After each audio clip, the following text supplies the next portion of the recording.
कॅमेऱ्यावरती मी चिडताना तुम्हाला दिसेल. बरं. जर परिस्थिती आली तर. उगाच काय की तुम्ही शोचे होस्ट आहात म्हणून विनाकारण चिडण्याची काही गरज नाही. पण मराठी बिग बॉस होस्ट करायचा. मला वाटतं गेल्या वर्षी कधी मला वाटलं अचानक असं का म्हटले ते बोलता बोलताच, आणि त्यावेळेस काही चर्चा पण नव्हती. मंडळी नमस्कार, मी प्रेरणा. तुम्ही बघताय साम टीव्ही. सध्या सगळीकडे उत्सुकता आहे आणि चर्चा आहे ती बिग बॉस मराठीच्या नव्या सीझनची. नवं सीझन येते, एक धमाल असणार आहे, कल्ला तर होणार आहे. पण यावेळेस तुम्हा सगळ्यांना वेळ लावण्यासाठी नवा होस्ट आलेला आहे, आपल्या सगळ्यांचाच लाडका रितेश देशमुख आहेत आपल्यासोबत. खूप खूप स्वागत आहे रितेशजी. Thank you so much. खूप छान वाटते, कारण आम्ही प्रोमोज बघितले, जे जे ग्लिम्स बघितले, त्याच्यामधनं उत्सुकता उत्कंठा वाढलेली आहे आमची. पण तुम्ही हा शो करण्यासाठी किती उत्सुक होतात? काय काय डोक्यात सुरू होतं त्यावेळेस, त्याबद्दल जर सांगितलं सुरुवातीला. मी खरं तर हा शोचा आणि ह्या फॉर्मॅटचा फार मोठा चाहता आहे, फॅन आहे. आणि मी नेहमीच हा शो टीव्हीवरती आणि OTT वरती पाहत आलोय. आणि जेव्हा ही संधी मला मिळाली की बाबा तुम्ही हा नवीन मराठी सीझन होस्ट करा, ही जेव्हा चर्चा सुरू झाली, तेव्हा हे मला माहित नव्हतं की कधी होणार आहे. कारण काय कसं असतं की ऍक्टर म्हटलं की तुमचे डेट्स ऑलरेडी गेलेले असतात आणि त्या प्रयत्नातच तुम्ही असता की डेट्स मॅनेज होतील का. परंतु सगळं करत करत माझी इच्छा प्रचंड होती, नेटवर्कची पण होती, आणि ते सगळं जुळून आलं. त्याबद्दल खरंच मी मी आभारी आहे. तुम्ही याआधीही होस्टिंग केलंय, म्हणजे अवॉर्ड शो मध्ये तर तुम्ही गाजवता, इतकी छान रंगत आणता जेव्हा तुम्ही होस्ट करता तेव्हा. पण हा शो या शोचं होस्टिंग करणं म्हणजे पूर्ण वेळ देणं असतं. शो मधले एपिसोड्स बघणं, कोण काय करते आणि त्याच्या सगळं लेखाजोखा. तर ती तयारी होती का तुमची तेवढा संपूर्ण? नाही, कसं आहे माहिती आहे का, काहीतरी करायचं म्हणून मी करत नाहीये. जेव्हा काही नवीन गोष्ट करायची इच्छा होते तेव्हा प्रयत्न तसे करावे लागतात, आणि त्याचं प्रेपरेशन जे आहे ते पण त्या पद्धतीने होत राहतं. होय, प्रत्येक दिवसाचं सगळे एपिसोड्स पाहणे, तुमचे नोट्स बनवणे, त्यात नेटवर्कचे नोट्स असतात, ते सगळं घेऊन मला वाटतंय काहीतरी एक्साइटिंग नक्कीच होईल. हिंदी असेल, मराठी असेल. हिंदीत सलमान यांनी गाजवलंय ते सीझन, मराठीत महेशजी असतील.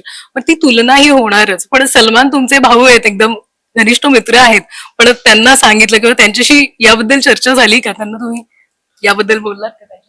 नाही, खरं म्हणजे मध्येच एकदा ते म्हणाले की मराठी बिग बॉस होस्ट करायचा. मला वाटतं गेल्या वर्षी कधी मला वाटलं अचानक असं का म्हटले ते बोलता बोलताच, आणि त्यावेळेस काही चर्चा पण नव्हती. आणि माझ्याही मनात असं काही नव्हतं की हा शो आपण होस्ट करावा. पण जेव्हा शो परत रिइमॅजिन होऊन आला माझ्याकडे, आणि मग आम्ही चर्चा केली कसं तुम्ही पाहताय, तर सगळ्याच गोष्टी थोड्या थोड्या तशा नवीन प्रकारे. आता कसं आहे की बिग बॉसची यापूर्वी इन्व्हॉल्वमेंट शो मध्ये तशी कमी होती किंवा फॉर्मल होती, पण आता ती मैत्रीपूर्ण एक इन्व्हॉल्वमेंट त्यांची आहे. तोच फॉर्मॅट मराठीमध्ये येईल का? अ, अम, तर ते पाहणं, ते पाहायला मजा येईल. नक्कीच, आम्ही त्यासाठी उत्सुक आहोत. पण रितेश देशमुख म्हटलं की इतकं छान सगळ्यांना आदराने वागवणारा असं व्यक्तिमत्व आहे. पण मग या शो मध्ये जेव्हा स्पर्धक म्हणजे काहीतरी गैरवर्तन करतात किंवा काहीही होतं, तेव्हा त्यांना ताकीद दिली जाते किंवा त्यांच्यावर चिडलं जातं. हे आम्ही बघितलेलं आहे आतापर्यंतच्या बिग बॉस मध्ये. पण रितेश देशमुख ते कशा पद्धतीने टॅकल करतील किंवा ती सिच्युएशन कशी हँडल करतील, म्हणजे तुम्ही चिडता का घरी म्हणजे? आणि काय आहे ना की आता फक्त कॅमेऱ्यावरती मी चिडताना तुम्हाला दिसेल. जर परिस्थिती आली तर. उगाच काय की तुम्ही शोचे होस्ट आहात म्हणून विनाकारण चिडण्याची काही गरज नाही. पण जेव्हा परिस्थिती एका लिमिटच्या बाहेर गेली किंवा कोणाचं वागणं त्या लिमिटच्या बाहेर गेलं, तर तेच त्याला रुळावर आणणं किंवा त्याला सरळ करणं त्या पॉइंटमध्ये ते गरजेचं, ते होस्टची जबाबदारी आहे, आणि ती जबाबदारी मी पार पाडेन. नक्कीच. पण या शो बद्दल तुम्ही जसं आता म्हणताय की तुम्ही फॉलो करताय हा शो आणि तुम्हाला आवडतो हा शो. तुम्हाला या शो मधली कोणती गोष्ट सगळ्यात जास्त आवडते किंवा ती अट्रॅक्ट करते? मला वाटतं की या शोचा जो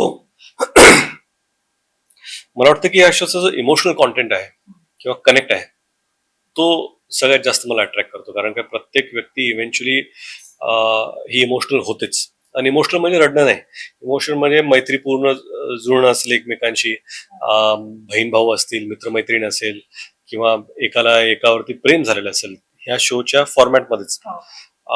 तर हे सगळे इमोशनल कनेक्शन असतात आणि ते ते रिअल होतात नंतर. आणि ते महत्वाचं. कधी कधी काही लोक गेम खेळतात,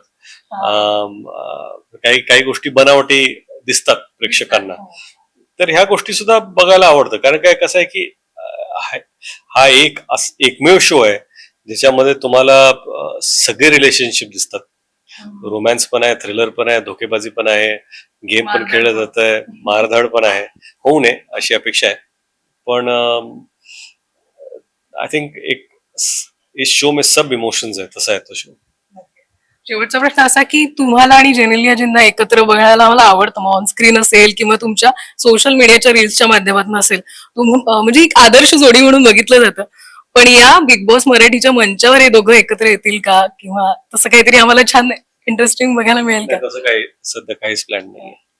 आवडेल पण आम्हाला बघायला. थँक्यू. शुभेच्छा रितेशजी, खूप खूप छान. Thank you ma'am, thank you so much. खूप खूप धन्यवाद तुम्हाला. थँक्यू.